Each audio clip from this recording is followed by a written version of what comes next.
Հայաստանի ու Ադրբեջանի միջև խաղաղության համաձայնագրի նախագիծը համաձայնեցված է եւ սպասում է ստորագրման։ Փաշինյանն առաջարկում է Ալիևին խորհրդակցություններ սկսել համաձայնեցված նախագծի ստորագրման շուրջ։ Հայաստանը շարունակում է առաջ մղել խաղաղության օրակարգը լրագրողների հետ զրույցում ասել է Անվտանգության խորհրդի քարտուղարն անդրադառնալով նաև ադրբեջանական կողմի վերջին օրերի ապատեղեկատվական արշավին։ ՆԱՏՕ-ի նախկին գլխավոր քարտուղարը Հայաստանում է, նա ունի 3 ուղերձ, որոնք ներկայացրել է այսօր Իջևանում կայացած մամուլի ասուլիսին։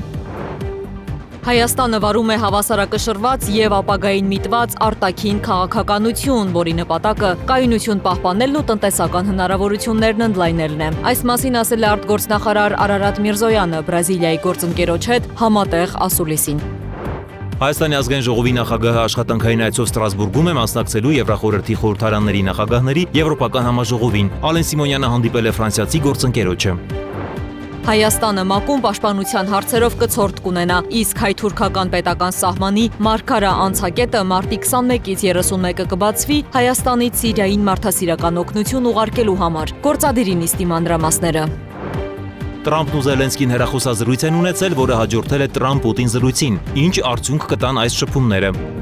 Այս եւ այլ կարևոր իրադարձությունների մասին դիտեք մեր հիմնական թողարկմանը 19:30-ին։